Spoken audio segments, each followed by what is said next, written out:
Uses of spherical mirror. First one, concave mirror.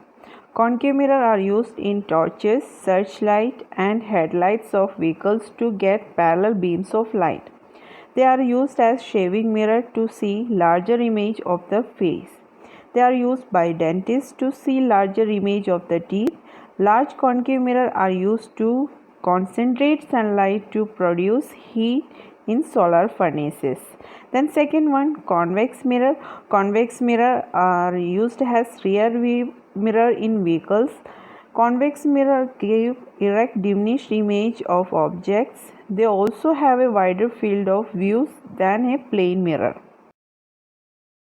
Next, new Cartesian sign convention for spherical mirror, which is an important topic for that numerical problems. While dealing with the reflection of light by spherical mirrors, we shall follow a set of sign convention that we call as the new Cartesian sign convention, and the convention are as follow. First one, the object is always placed on the left of the mirror and the light from the object falls from the left to the right. That means the object is always taken on left side of the mirror. Second one, all distance parallel to the principal axis are measured from the poles. That means all distance are measured from the poles of the mirror. The third one is that all distance measured to the right of the poles are taken as positive, while all distance measured to the left of the poles are taken as negative. That means distance actually transversed in the direction of light are taken as positive and those in the opposite direction are taken as negative. Then the fifth one is that the height measured upward perpendicular to the principal axis is taken as positive and the height measured downward perpendicular to the principal axis is taken as negative. So all the distance above the principal axis are considered to be the positive and below the principal axis are considered to be negative. Next one, mirror formula. Mirror formula for that spherical mirror. The mirror formula for the spherical mirror is the relationship between the object distance, image distance and the focal length. Here the object distance is represented by small u, image distance is represented by v and the focal length by f. And the mirror formula is expressed as 1 upon v plus 1 upon u is equal to 1 upon f. And the magnification of the spherical mirror means the magnification for the spherical mirror is the ratio of the height of the image to the height of the object. That means the magnification is equal to height of the image upon height of the object, which is represented by hi upon ho. The magnification is also related to the object distance and the image distance. It is expressed as magnification is equal to m is equal to hi upon ho, which is equal to minus v upon u. Refraction of light. The bending of light rays when they pass obliquely from one medium to another medium is called refraction of light. In other words, when light rays are incident on a transparent surface medium, they are bent as they enter in second transparent medium. This phenomena of bending of ray of light in second medium is called refraction of light. For example, the spoon dipped in a water, the part of the spoon in air and the water appear disjointed. And the second, while standing in a clear pool of water, the bottom looks raised and our legs appear shorter. What are the causes of refraction? Light rays get deviated from their original path while entering from one transparent medium to another medium of different density.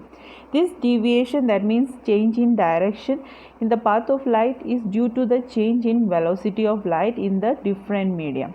The velocity of light depends on the nature of the medium in which it travels. Velocity of light in rarer medium, that is low optical density, is more than in a denser medium which has a higher optical density.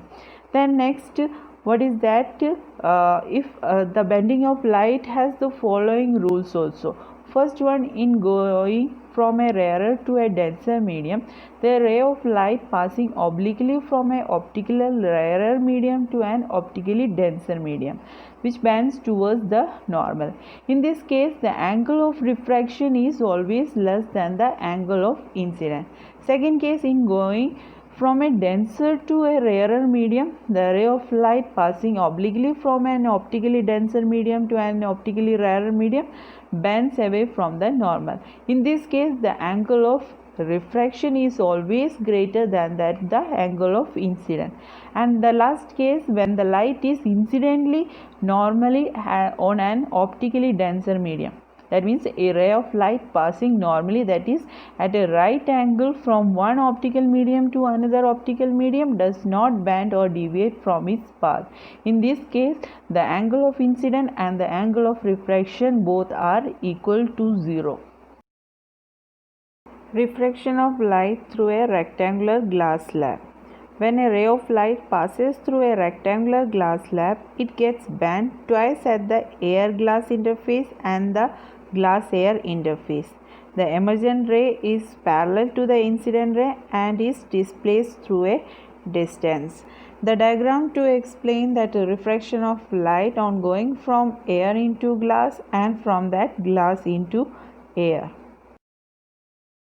Law of refraction of light. The refraction of light on going from one medium to another takes place according to two laws which are known as the law of refraction of light. First one, according to the first law of refraction of light, the incident ray, the refracted ray and the normal ray at the point of incidence all lie in the same plane. The second law of refraction gives a relationship between the angle of incidence and the angle of refraction. The refraction means the relation was discovered by Snell's experiment, so it is also known as Snell's law of refraction.